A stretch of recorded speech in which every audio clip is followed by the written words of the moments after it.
Who do I think is going to win? I think the draft is going to decide it. Okay, they might actually lock in Annie. I mean, I would be a little surprised if Annie actually gets locked in. I'm not sure. So Annie's going to be locked, but I doubt that Eminus is ever going to flex it, so this is always probably just Annie's support. Draven being hovered right now. I mean, this could just be really good. I think that, like, Zeri Lulu blind doesn't make any sense, because I think that it's just losing to Draven-type rotations.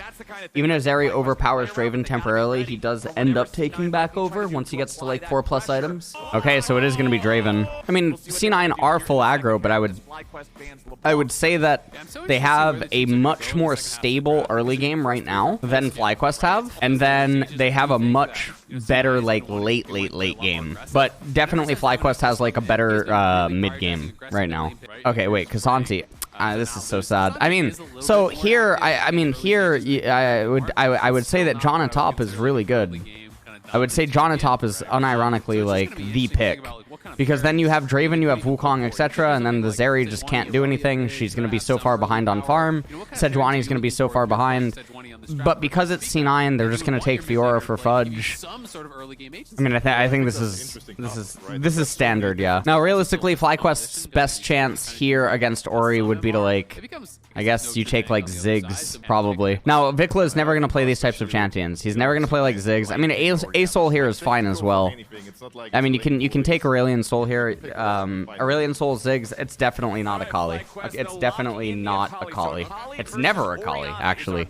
It's never a Kali. That is one of the worst picks that you can go for. What are they doing? Nah, what is going on? All right, I have C9. FlyQuest just punt the draft on R5.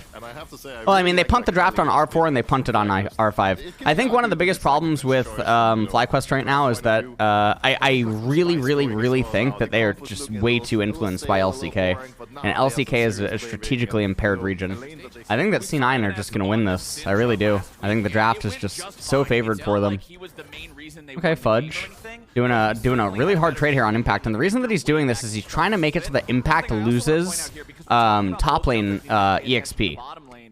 So what he wanted to do there is that he gets top lane EXP and then Impact doesn't, so that Fudge gets level 2 on the first 7 minions and Impact just doesn't get anything. That's what he's trying to go for there. Actually, they're just mindless trading because DPS matters. Oh, true. I hadn't considered that, actually, yeah.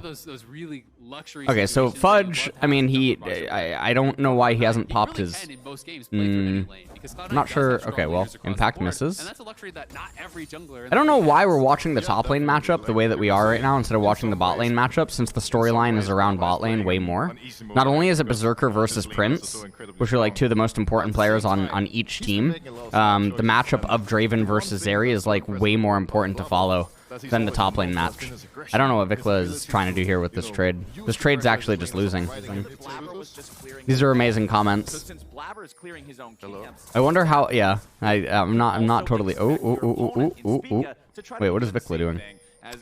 Nah, but looking for Vikla, but Spica's ready to gank. He lands the W2. He chases him through the flash there with a stun. What? Vikla, what? No! Ready to cover its first blood over to C9.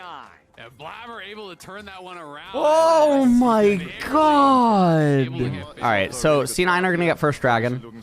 The best Drake this game for C9 to get is I think it's just always Mountain. None of their champions will ever die. Why did he flash? He thought that he was potentially going to die. This is amazing counter gank, by the way, by Blabber. This is a really good counter gank. Do they know about him? Do they know about him? There it is. And Fiora trying to get the heals. Can she? And she will! Alright. Spica just can't do anything. This is just really good by C9. Pretty much all across the board.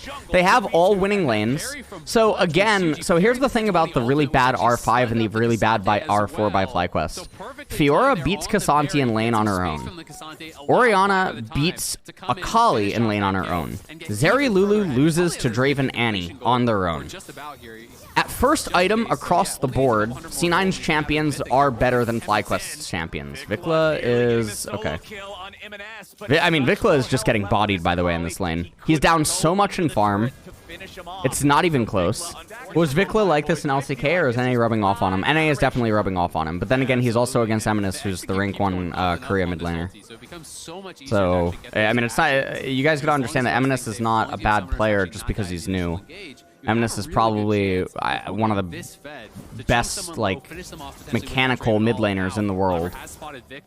He's rank 1 Korea at 2 separate points. I think if I'm a read both at this point, and you just need to come and play around. Okay. FlyQuest.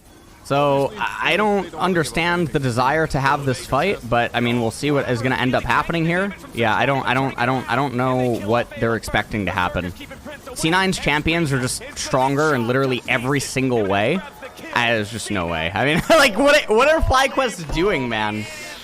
Just because their champions are renowned scaling champions, like Zeri Lulu, right? It's perceived as a scaling champion. Yes, Zeri Lulu is stronger than Draven at like 2.5, well, 2.5, 3 items if they're totally even. When Draven gets to 4 or 5 items, he starts one-tapping you. He will throw 2 auto attacks, and it will not matter what happens. So he's going to be stronger than Zeri. When Draven gets to 4, 5, 6 items, he is stronger than Zeri. Okay, so Zeri does not actually outscale Draven because of the way that Draven will conduct himself in the game. Lulu will not outscale Annie in this team composition, because Annie will go Shurelya's, and then she will go Rylai's. And then so many of FlyQuest's champions are melee champions, and they're all really short range. So the Rylai's is going to have a lot more value than anything that Lulu can do, because Lulu is going to be busy casting her shield off cooldown because Draven is just 2-tapping 3 of the targets on FlyQuest. Okay, Orianna does not get outscaled by Akali. Orianna is an amazing scaling champion in this game. It's really difficult for FlyQuest to actually fight against Orianna because she outranges all of them and she restricts them a lot with their ball. Okay, Wukong versus Sejuani, sure. Sir, we can say that Sejuani in a complete vacuum outscales the Wukong. I think when you factor in the context of all of the other surrounding champions, Wukong just functions a lot better because he provides the lethal thresholds that basically Draven needs. And he's able to follow up really effectively on anything that Annie can provide, and grant, obviously, Grand Challenge for Fiora, like, really easy in fights. Because it's not easy for Sejuani to hard engage onto C9 in any meaningful way, primarily because of Annie and because of Orianna. Like, what is Sejuani's pick target? Who actually is it? I mean, Draven even has Cleanse. Okay, so now let's go up and then look at Fiora versus Kassanti. So, what is Kassanti's goal inside of this team composition? Because, again, he's outranged when he's trying to approach as well. And then in isolation inside of the side lanes, I mean, Fiora versus Kassanti, Fiora eventually just does start running trains over him. So, okay, I got stun locked for about 2 minutes talking about that, but I really hate the idea that just because a champion is known to be really good in the later stages of the game, that it means that they're just outscaling the opponents. M&S and Fudge, let's see how they want to go about doing this. The Ghost coming out from Impact immediately. That was a good flash by M&S. Couldn't kill Impact, but it's fine. C9 are just so far ahead that there should be no way for them to really botch this one. Two of them, so maybe Speaker can do the same. We'll see.